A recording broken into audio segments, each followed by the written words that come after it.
Captain, we have them! We've established Transporter Lock, the Star Trek Discovery podcast. Join Ken and Sabriel each week as they explore strange new episodes, seek out new plots and new characters, and boldly go where no podcast has gone before.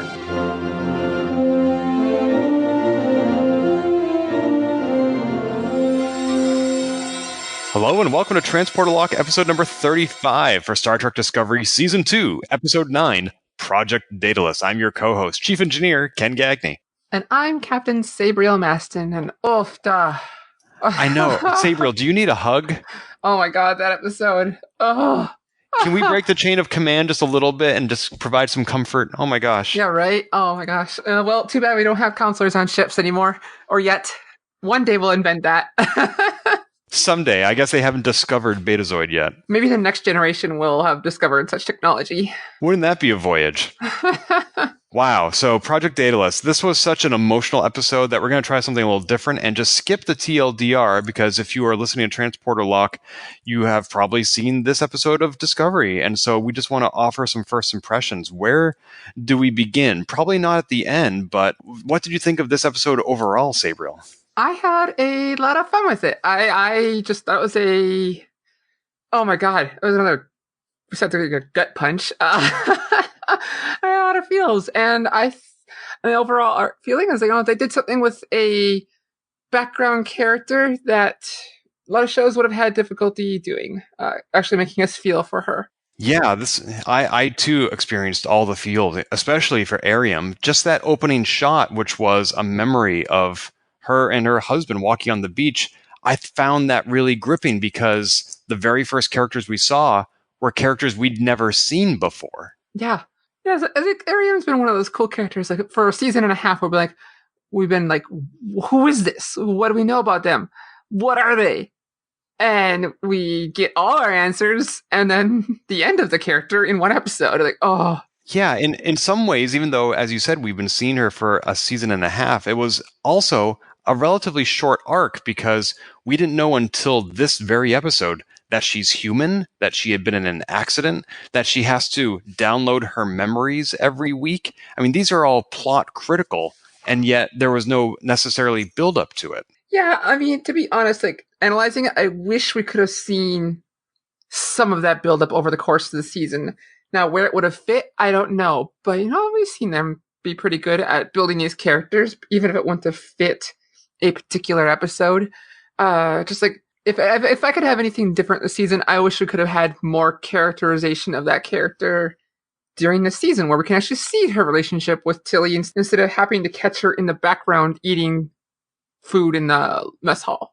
Right, which we saw last week. And this week we saw a memory of a girls' night out in the mess hall, which I loved that memory. I loved seeing them with their metaphorical hair down and just bantering and having fun and laughing, especially characters who we don't often see in an unprofessional setting, like Ensign Detmer. We always see her at the helm and rarely anybody else. And here she is just goofing off. It was great. Yeah, talking about Catascott, which I was so happy because we saw that all the time in Voyager. Could you remind me what that is? It's a little game that we saw Neelix and Naomi Wildman playing a lot, or 7 of 9 and Naomi Wildman playing a lot on Voyager. Just a little game with little pieces on a stand-up angled board. Apparently, well, it was kind of assumed that this was some kind of Delta Quadrant game because it was only ever seen on Voyager. But no, it turns out it's something that's in the Alpha Quadrant, at least, and apparently it's been played for quite a while. Even Tilly was like a regionals champion when she was 10 years old. I guess it's better that they're playing that than, say, Parisi Squares. Yeah, which is, very dangerous. You can get tennis elbow from them. Oh no, heaven forbid. How do you think the downloading the memory works every week? I mean, she is able to delete things that are not important, and when I first saw that, I thought that was whatever virus she was infected with clearing her memory out, which we do see later. But no, this is a weekly process for her. It's almost like a pensieve from Harry Potter where you can download the stuff that you don't need or just delete it or archive it. I wonder how much she actually keeps in her head at any given time. Yeah, hard to say, but I can understand the feeling because I have a 100 terabyte drive at my Windows 10 is running off of, and I have to clear it every now and then. And so usually of Overwatch things, like, oh, there's that memory, I guess. I can save that over to here. I can archive this to this place. So I guess I understand how she feels there. 100 gigabytes? Yeah, 100 gigabytes, not terabytes. I was going to say, oh my God, Sabriel, I would love to have your hard drive. Man, please. Oh my gosh. So all these YouTube videos need to go somewhere. Yeah, I just save YouTube. I'm the... Oh, you just install a couple petabytes and you should be all set. Yeah. And when you run out of that, just upgrade to a zettabyte. Why not? But it seems she's connected to the main computer or some kind of personal storage device. I guess I can only assume it's the main computer, but it could not be. It might not be. Yeah, there's some sort of compatibility between her memory systems and the computers, kind of like in the TNG episode The Schizoid Man, where Ira Graves downloaded all of his memories into the ship's computer, but not his consciousness. Somehow that interface exists in the Discovery era as well. Yeah, I also noticed in her bedroom she does not have a bed. She had some kind of pod. Oh, she regenerates like 7 of 9? I don't know that, which just has some kind of pod instead of a bed. Oh, I missed that. I'm sorry. Was it a standing pod? No, it's a laying down one that had a cover. Oh, okay. And inside you could see a place for to put one's neck on, so if one was to lay down. Got it. So almost like like you'd find in an airport, like one of those little resting pods almost. Yeah, or like a vampire coffin. Oh, great. Maybe she's a lich. Oh, clearly. No, but just in that first scene where we see her quarters, I felt like she was much more personable than we've seen her before, talking about her memories, making jokes with Tilly. She was, in a way, much less robotic than we'd ever seen her before. Yeah, like I was saying, it was so unfortunate that this is the only time we really ever saw her personality and her actual character being themselves. So I wish we could have gotten more of that over the course of the season, but hey, I'm glad we got to see it. And the way they did it, it still made me feel for her when things went south later on. Yeah, and I feel like as things began to go more and more south, Airiam started to be aware that something was wrong with her, like when she asked Tilly, stay by my side no matter what.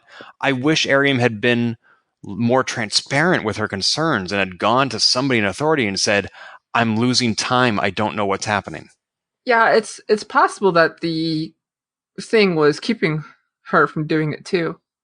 So she can only say so much. Oh, that's a really good point. She couldn't let on that she knew. Yeah.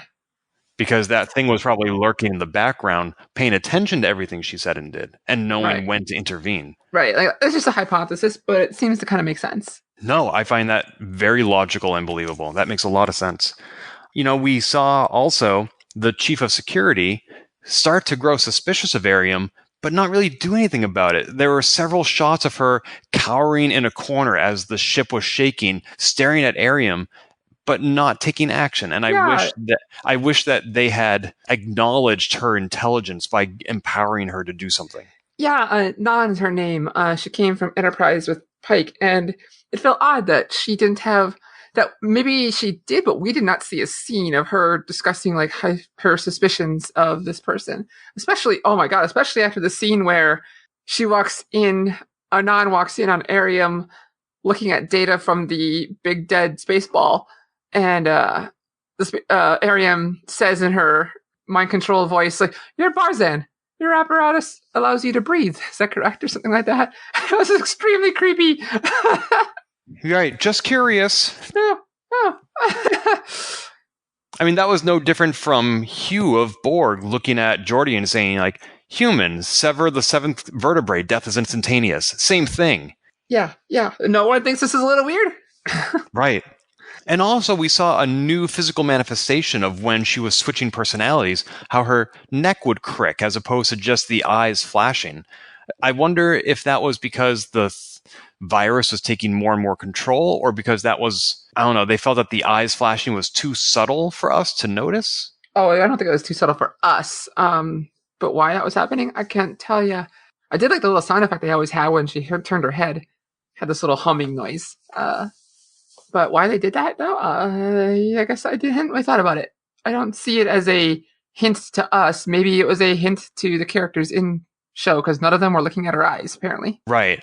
Yeah, I think if it was a hint to us, that would be insulting to our intelligence, because they had already made it pretty clear the last 2 weeks what was going on. Yeah. One hypothesis you had that was correct was that the terabytes of information that she had been encoding and using Ash Tyler's encryption codes was data from the sphere. You were absolutely correct about that. I mean, to me, it felt like what's the only kind of thing we had a resource of, like, we just got a whole bunch of numbers of data from them, so it seemed plausible. So yay. But that one kind of seemed like, yeah, that makes sense. Yeah, and she was focusing specifically on data referring to artificial intelligence, which suggests to me that other civilizations have achieved artificial intelligence without it wiping out all sentient life in the universe. So I wonder what's different about what's happening in this episode. Or just the combination of a whole bunch of things, maybe making it work. It doesn't necessarily mean that it got that far, but with enough TED Talks. No, if you just look at enough data over the spectrum and just see how it evolves, I guess you can just have lots of different data points to build off of. That also makes sense. The sphere probably had the whole puzzle, whereas individual civilizations only had pieces. Yeah. And, obviously the sphere thing did not actually watch Terminator 2, so... Right. Let's talk about Control. You were suspecting that Control was some sort of an AI. And again, Sabriel, you were correct. The way it was going, it just kind of felt that way. But yeah, this feels really weird to me. That they're like that Cornwell, who was like, yeah, we just plug in a bunch of data, it gives its suggestion, but we always make the decisions. Like, this feels really weird. It made me feel very uncomfortable. It also reminded me of the M5 unit from TOS. Yes. I was also thinking of the Ultimate Computer, which is just 10 years from now. Very similar. I feel like no one in Starfleet has seen the Terminator movies, which is really weird because everyone knows 20th century music. But apparently they don't watch 20th century film. Right. There is a point of divergence between our timeline and the Star Trek timeline. For example, the eugenics war should have happened by now. But I think in the early 80s, when the first Terminator film came out, we should have that in common at least. Well, see, things went differently because I don't think the Star Trek universe had Star Trek in the 1960s. Oh, you know what? That's a very good point. They were stuck with a time tunnel and things like that. Right. There was probably no Gene Roddenberry in their universe. Or if there was, he did different things. Now, this brings to mind the fantastic John Scalzi novel, Red Shirts, where they did have all those things in their past.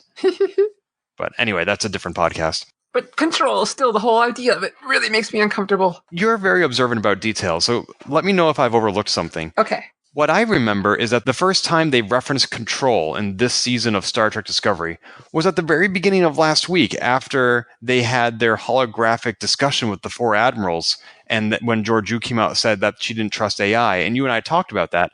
I don't remember Control coming up prior to that. Did I miss something? Yeah, they did, and it was mentioned, actually it was shown in the recap before the show started today. Ash Tyler mentioned Control when talking to Pike about when he thought it was dangerous. They had a little conversation in the mess hall, like episode 2 or 3 or 4, and he mentioned Control. That's right. Okay, I do remember that now. You're correct. And you're right, that was in the recap as well.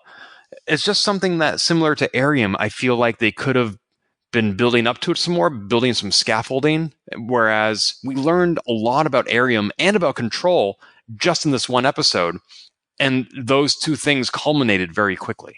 Yeah. We don't really have much build up to that, which is a little weird. Because Control is something used, it sounds like, by all of Starfleet, but it's headquartered at Section 31, specifically. Right, which there's no one at all that's at Section 31 are 4 admirals, which is a little weird, or at least the head of it. And even Pike had said at one point that Section 31 is using technology that nobody in Starfleet has seen. And I'm like, that's kind of the point. That's what Section 31 does. Why are you calling it out now? Yeah, I guess maybe that was not a known at that point. Maybe. But I mean, we've also seen their tractor beams, their communicators. This is all new tech. That's also true. So he should be like, maybe he was also alluding to that. Maybe, I guess. I don't know. It did feel a little weird. Like, you've seen this already. Maybe it was bad editing. Yeah, maybe he thought, Admiral Cornwell knows about the communicator and the tractor beam, but she maybe doesn't know about the brain sifter? I don't know. It's weird. Speaking of brain things and Cornwell, oh my god, the opening of this ticked me off. They had a lie detector, and she was adamant that it is 100% accurate, and to see an admiral who I really believe in hogwash, such as lie detectors really annoyed me. But then I also was like, God, they had this in TOS, so they can do it. When was the lie detector in TOS? Oh, it was Harry Mudd's episode. He was like, my name's something else. And the computer's like, incorrect, or something like that. That's right. I remember that. Yeah, this time they actually it wasn't a stress test like we have in the 21st century. It was a neural scanner. But you're right. That scene, what I thought of when I saw that scene was, it's becoming harder and harder to believe that this show is set in Star Trek's past, because the technology that they're displaying, I mean, Beverly Crusher's sickbay looks rudimentary next to everything we've seen in Discovery. I mean, I don't have a problem with, like, production values or whatever like that making the shows look much different. I was just annoyed that they had this tech that we know now is BS, let alone in there. But then in the 60s, when they made Star Trek, it seemed plausible that this was an accurate thing. So I don't know. Just annoyed me. But then it also annoys me that they're plugging all this information into a computer and listening to it. Well, we don't know for sure how that neurological lie detector works, do we? Oh, no. But still, it just annoyed me. Maybe they figured out a way to make it work, but... What was the way Harry Mudd called it? This tin-plated bot. Yeah, pretty much. But maybe they found a way to make it work. Maybe... I know, it's funny. I can accept time travel. I can accept, Klingons not having forehead ridges, but then they go to the lie detector, and I'm like, oh, this is bullshit. There was another lie that was detected in this episode, which was the holographic projection of Spock committing murder and the Vulcan Admiral. But both of these things were visual recordings. I don't understand how Saru could get a heat map out of that. Apparently, yeah, their technology records every level of the scene, not just video. And transmits it. Yeah, which is a little weird, but okay, I guess. I mean... it's one of those things like in Star Trek universe, there are security cameras everywhere until the plot requires there not be any, and then it hopes you forget that. Yeah, it's a little too convenient. Like, oh, Saru, you're able to see people's heat signatures when it's being transmitted. I don't know. I saw him perk up at something that the Admiral had said, and I knew that he was suspicious of something, but it seems unbelievable that would be what he picked up on. And also that nobody else had noticed this thing about the recording of Spock committing murder. Nobody thought, hey, let's look at every visual layer of this recording. Like, no, if you're suspecting somebody of murder, you're going to be exhaustive with the evidence, not give it a cursory glance and say, yup, looks like him. Oh, they tried to cover it up because Corman was like, well, I looked at the data codes, or the source codes, the plural, the source codes, and this is 100% authentic. I'm like, okay. Yeah, I heard that plural too. I'm like, source codes? What? She almost knows that she's making up this technobabble. She's like, that's what I said, and I'm an admiral, so just believe it. She's slowly turning into a badmiral. Oh, I've never heard that phrase, and I don't like it. Star Trek's full of them. This episode also showed but a bit more anti-holographic talk between this and Pike I can't remember, Pike made some kind of comment too earlier. I was like, oh man, yeah, this whole season he's like, I don't want this holographic technology. And here they're showing more anti-holographic talk with showing that the control fakes this stuff. Interesting. But it was also very pro-cybernetics. Yeah. I really like how Airiam and Detmer bonded over that. We saw Detmer not at her station just saying, yay, +1 for cybernetics, yay. I love their little teasing and playing around. It was so much fun. And even when they called Airiam a robot, she was like, excuse me, half robot. Until he says robot the same way I prefer to say it, or robot. I think it's just fun to say robot. R-O-B-U-T? Well, it's spelled the same, but sounds like that, yes. Or with an I, robot. Yeah, I prefer pronouncing it R-O-B-O-T, but I definitely heard them say the alternative, and I was like, that's something I don't hear every day. I think she said it ironic, just for fun. I like saying Spider-Man and the Batman, but just because I think it's funny. Well, if you're talking about the new animated movie, there are Spider-Men. No, but I'm not. That's not what I mean. I just mean the Spider-Man, the Batman, the Superman. Okay. I think now you're just being purposely antagonistic. Well, I'm not sure what you said because our recorder broke up, but I think you were just calling me awesome. Yes, that is definitely the A word I was using. I also got a kick out of Cornwell and Pike's interactions on the bridge. Yeah, I like that. Tell us about it. Well, when they're going to fly to Control, Pike is asking Cornwell, he's like, do you want to tell us what kind of shitstorm we're heading into? Yeah, I definitely noticed them being fast and loose with the language on this episode. I laughed so hard. But then they had discussion when they got there, like, wait, there's mines? And like the Federation, he's like, the Federation doesn't do mines. And she's like, yeah, there was a war. We didn't build them. And he's like, I don't think that's a distinction we should make. And why didn't you want me out here? Did you send the Enterprise away because I keep calling you on your BS? And she's like, no, we wanted you out there because we wanted the best of Starfleet to survive if we lost to the Klingons. As this conversation makes clear, that was you and all you represent. And then he sheepishly is like, thank you. I really like that she was acknowledging that, yes, you have ideals and principles and you stick to them even when I don't, and that makes you better than me. I really like that she acknowledged that. And then she says, now will you stop riding my ass so we can get to work? I love that scene so much. And the whole bridge crew is like smirking and giggling. Yeah, I love the reaction shots that they do on Discovery. It's great. Yeah, that was just before they go into that mine scene. When she said that we didn't build them, do you think she meant that they were built by Section 31 or they were repurposed from the Klingons? Well, the sense I got was just some alien race they bought them from, I'm guessing. Who they got them from, that didn't give me any indication who it could have been. Oh, interesting. Because I think this is the first time we've seen mines since the season 6 finale of Deep Space Nine, I think. It was on Enterprise. They had a Romulan minefield, and Deep Space Nine right. had the self-replicating minefield. Right. The latter is what I'm referring to. You're right about the Romulans. I forgot about that one. That was the only time that they had any communication directly with the Romulans, and it was verbal only. Yeah. That's right. The Romulan Star Empire. Yeah, what did you think of that whole scene where they were trying to navigate a literal minefield? That was a lot of fun. They had like the best kind of mines where they just saw blades basically in the space chasing after the ship. Yeah, it seems like something I would see in the horror movie Cube or something. Right? And there's some weird things, like Detmer seemed oddly out of place, even though like we've seen her be a really good pilot and talk about how great of a pilot she is, and all of a sudden she's like, oh, I can't control things, or the controls won't respond. And Cornwell had to tell her, yeah, they are. Just keep doing your thing. And she's like, okay, I'll keep doing my thing. That was a little weird because like we just saw her bragging about how good of a pilot she is, but hey, whatever. I still thought the traveling was fun. And their introduction of chaos to their navigation didn't really seem to help. They were still getting pelted by those mines. Actually, it was helping until Cornwell gave a command and then it got hit by like 5 mines. Whoops. Thanks, Admiral. Yeah, Admiral. And one was like going right for the shuttle bay that's always open. Oh dear, I didn't notice that.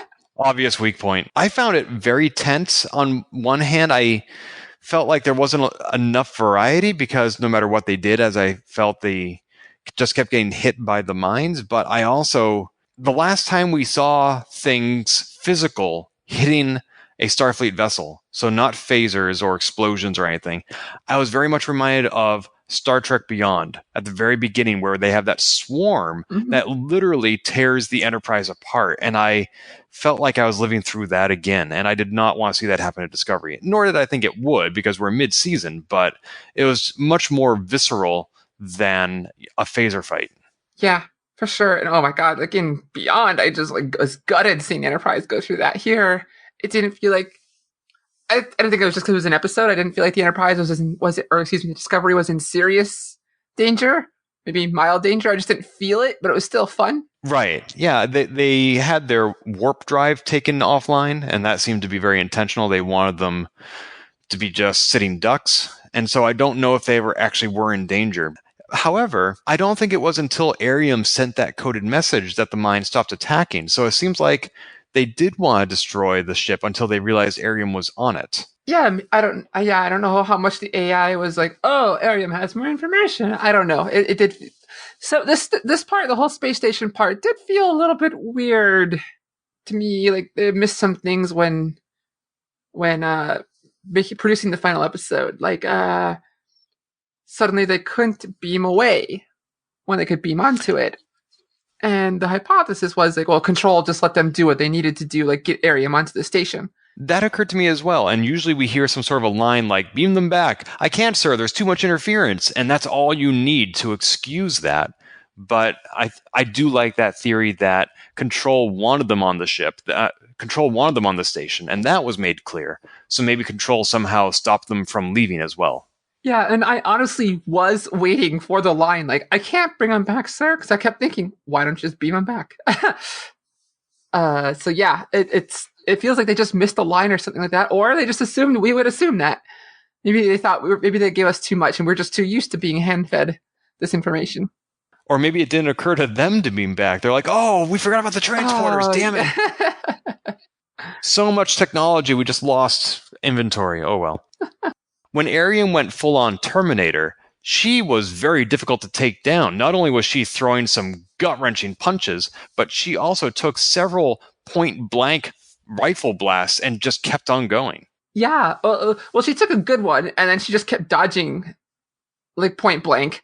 Like, how? What? Yeah, but once Michael got her footing back under her, that's when she started pummeling her with some phaser fire.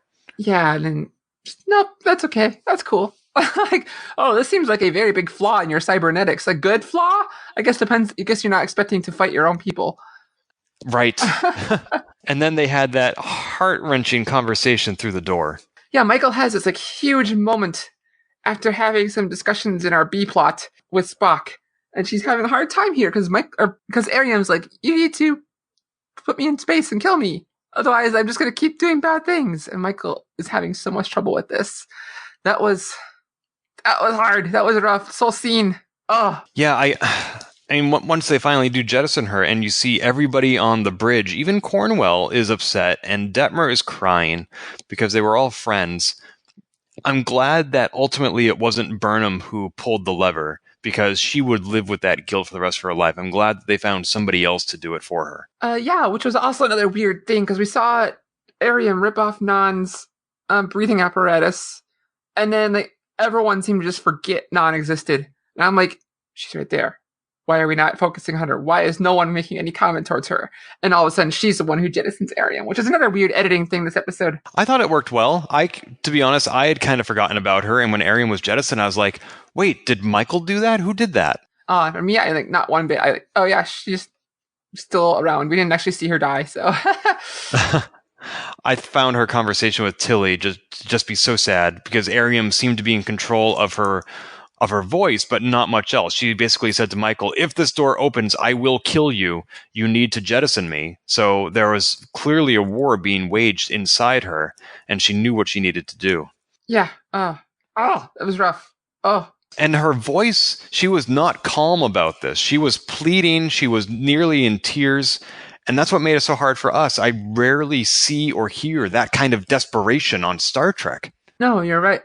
This is one of the few episodes that actually, kind of got me crying.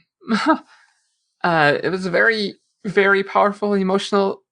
Yeah, I won't say it made me cry, literally, but I tweeted right after the episode was done, I need a hug. And other people liked that tweet and replied and like, yeah, me too. I want to talk a little bit about Airiam's mission on that station, because she was trying to upload all the information about AI, which she had downloaded from the sphere. The only reason she did that is because she was infected by a probe from 500 years in the future. So this seems like some sort of a causality loop where she's being directed by a machine from the future to build the machines that in the future will destroy all of humanity. Yeah, it's a little weird that this thing keeps downloading information from like the shuttlecraft and from things that it should have access to already 500 years from now. It's a little weird, but maybe it does a little Back to the Future thing where that timeline was missing some crucial information because something happened where Discovery didn't get there. And so it's been trying to get Airiam back so it can make sure it has the information. It was a little weird. And I'm wondering if we're going to get some more answers that fix that loop in the coming weeks. Or maybe it is a causality loop like Terminator, where it was the Terminator going back in the first movie and leaving parts behind that allowed Cyberdyne to invent Skynet in the first place. Maybe. Wait, I wrote down a note that might have an answer here that we don't know how it's going to work out yet. Because in that scene where Airiam was pleading for Michael to kill her, Airiam said, "It's meaning control wanted me to kill you. Everything is because of you." Yeah, which is in sharp contrast to the lesson she was being taught by Spock, which we will talk about soon as well. Mm-hmm. Yeah, I don't know what that means. And then Airiam also said you need to find Project Daedalus, which is the first time we've seen or heard that name in Discovery, even though it was the name of this episode. Yeah, Daedalus was a Greek person or god? He was Icarus's father. Yeah, and he was an inventor. Yeah, he had 3 kids. So what was it? Icarus, he helped build him the wings so he can get out of the labyrinth. And Icarus flew too close to the sun. And the wax on the wings melted and he crashed into the ocean and died. And Daedalus always blamed himself for being the cause of his son's death, basically. Yeah, and then another son was an inventor and he pushed him off the edge of a cliff. I can't remember why. And then the other one, I'm drawing a blank now. My Greek mythology is a little rusty. But Daedalus was some kind of inventor.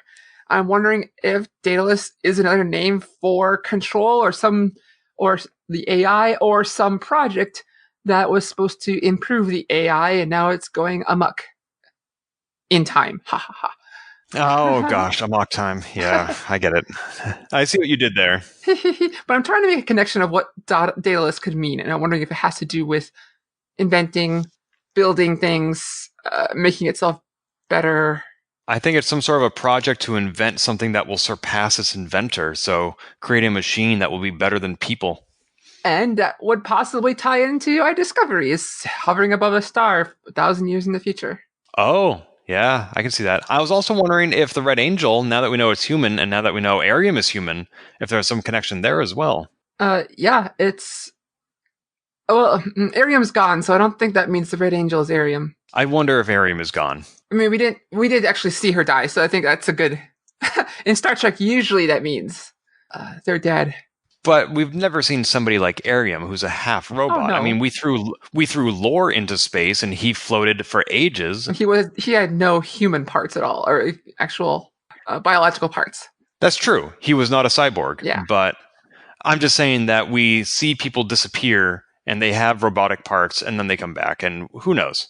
I'm wondering if there's something where the crew of Discovery has to leave the ship over the star for time travel reasons. Like, we'll come back and get the ship. We have to go use this other means to get to our ship in 1,000 years. So we'll time travel there. Kind of like how in Back to the Future 3, they left the DeLorean in the cave so they can come get it later. Right. I'm wondering if there's some kind of shenanigans here where they leave the Discovery behind because they're going to go grab it again in 1,000 years and then take it and go back in time and do things with it. Kind of like Dragon Riders of Pern. I have not seen that. You're not missing too much. Okay. But it also reminds me of a couple of other things. One being in Bill and Ted's Excellent Adventure, where they say, oh, you know what? When we're in the future, we'll come back to the past and we'll hide this key right here. And here it is. Even though we haven't seen them do it yet. And it also reminds me of this DC 1 million storyline that they did in DC Comics, where these two characters are separated by 1 million months. One is in the past, one is in the future. And the one in the past is like, I need to get back to the future and save my friends who are in trouble. And then he realized, wait a minute, I don't need to time travel. I just need to be really patient and wait. And so he waits 1 million months, and then he's like, here I am. So maybe some combination of those, Discovery is going to be like, you know what? In this timeline, yeah, we're all going to die, but by leaving the ship here, we'll empower somebody to go back from the future to the past and save us. So again, some sort of a causality loop. Yeah. Interesting. However, in that future from the short treks, humanity does exist. So whatever this timeline is where robots wipe everything out must not have happened or must not have happened yet. Or the Draesh, maybe they weren't entirely wiped out. Much like humans weren't entirely wiped out by the Xindi. Oh, that's true. We're just little pockets of humanity living throughout space. Yeah. It does make me wonder where the next episode is going to start, because they're still hanging out just outside Section 31 headquarters. If control is a piece of hardware that is limited to a single space, then they're now camped out in its front yard, and they can probably go investigate it further. Yeah, this episode seemed to take place a few weeks after the last one, because the frozen admirals we saw were talking to us, or we were seeing talking like last week's episode. And so it seemed like some time had gotten to here, so that was interesting to me. And then, yeah, next episode, where are they going to take off? We don't know that those admirals weren't holograms, though. I mean, I guess that's true. So anything else to say about the Airiam control storyline before we briefly cover the Burnham Spock storyline? I've got nothing more in my notes. Nope. All right, so we saw quite a few brother-sister interactions here. What was your reaction to that, or what part really stuck out to you? Well, actually, the part that stuck out to me was seeing two people that had previously been shown to be acting like jerks in Stamets and Spock getting a scene being jerks to each other, but also wholesome to each other. That was the part that stood out to me. Yeah, they're both really hurting, and I think that they have no reason to hate each other, so they were able to bridge that gap that way. Yeah, but Spock and Burnham, like, I feel something there, but I don't think I'm feeling as strong as I'm supposed to about their relationship to each other. And I'm not sure if that is because I'm an only child or because of something in the show is just not clicking for me. I could see why they are upset with each other. I can understand it, but I don't know if maybe I'm missing something because I'm an only child. Oh, that's an interesting theory, because I have 3 older brothers, and this scene with them playing chess had me holding my breath, because that sort of sibling contention is very real and very unnerving. I could sense that, but I was also just kind of like, okay, I understand. Yep, you're mad. You're angry. You're just feeling things for the first time in a while. Okay. Why do you think he's feeling things? He said that failure is liberating, and for the first time in his life, he's enjoying expressing emotion. Why do you think that is? Because logic has failed him, and so emotion is all he has? Well, we literally saw logic fail him, and it feels like he's finally letting himself go, or after the events of Talos 4 here last week. Yeah, he's finally allowing himself to feel. He's been struggling with this half-human, half-Vulcan thing for all his life, and now he's finally letting himself go and showing emotions. Like, yeah, of course it's going to feel good, and actually, he's playing part of his identity that he hasn't really been allowed to. Is that to his benefit, though? I mean, yes, he's getting in touch with his human half, but we know this is not where the character ends up, because we see him in TOS. And I wonder what is going to root him and ground him again, and what good is expressing all this emotion doing for him in the meantime, other than alienating his sister, not by blood. Oh my god, that was a ooh, ouch moment when he said that to her about her. I don't know, if I had been his sister, I would have just been like, clearly we're not related by blood, because I'm human and you're Vulcan. Why does that even need to be said? Duh. He was just trying to bite her, get under her skin. Yeah. But some other things he said about how she couldn't save her parents, and yet she wanted to. She was a child hiding behind a door. There was nothing she could do, and she couldn't stop the Klingon war, and how she takes on all this burden. He may have been saying those things to hurt her, as could be clearly indicated by the tone of his voice, but it was also things that I could imagine a therapist saying to her, like, Michael, you take on a lot of burden. You try to fix everything, even the things you're not responsible for, and it's holding you back, and you need to learn to let go. I mean, when put that way, these things are true and helpful, and things that she is struggling with and needs to learn to overcome. And so I can't help but wonder, on some level, if Spock was not just attacking her, but also trying to help her. Oh, in that moment, I didn't feel it was a personal attack. I mean, to me, that's just how I felt. I felt it was just the rage of in the heat of the moment, yelling, but saying these truths. Like, you take on too much responsibility. Yes, of course. You don't think he was angry with her at that moment? I didn't say he was angry. I just don't think he was trying to get under her skin, you had mentioned. But so what was his point in saying those things?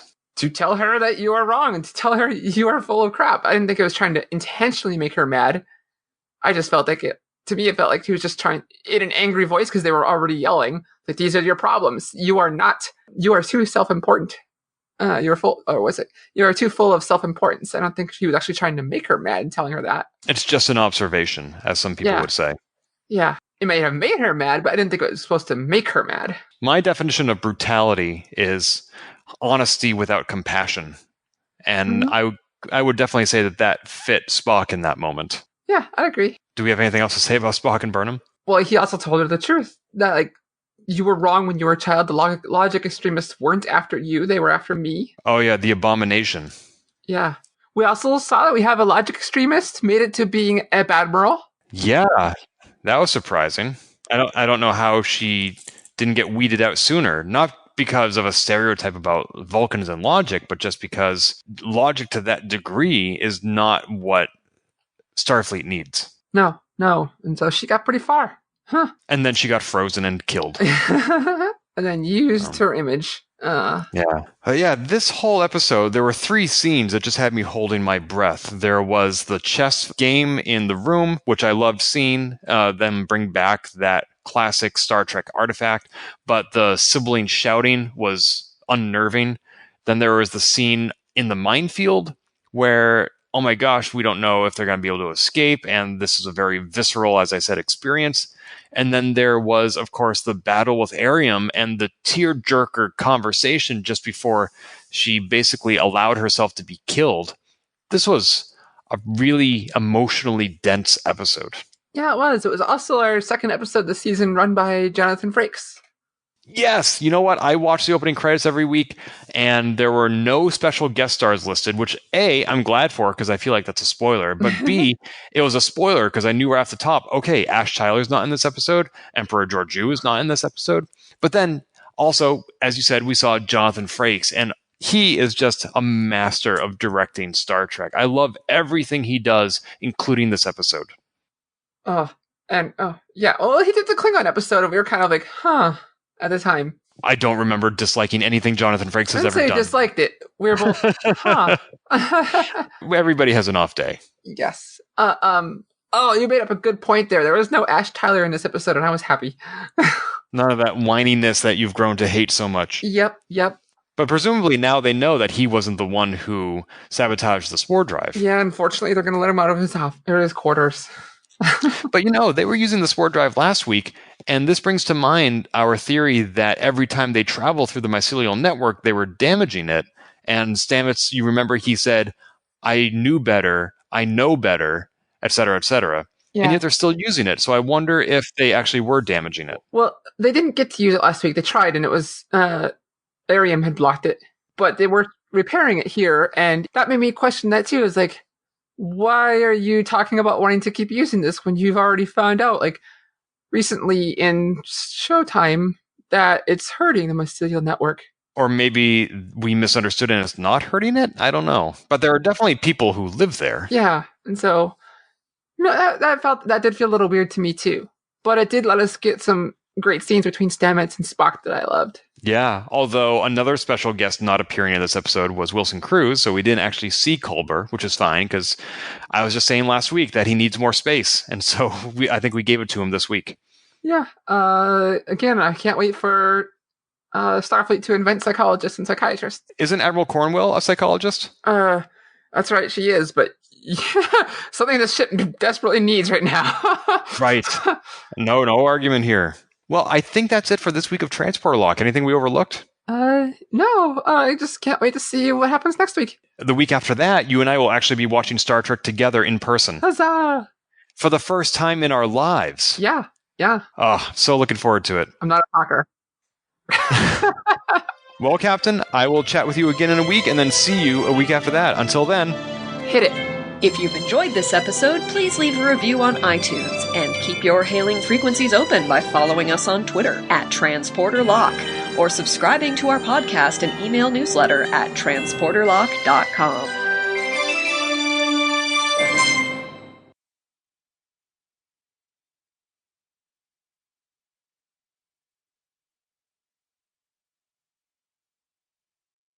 Another hypothesis you had was that the data she had been sending, which we knew was gigabytes of data, if not terabytes, I forget exactly, it was terabytes. I start over. I'm getting hung up on details.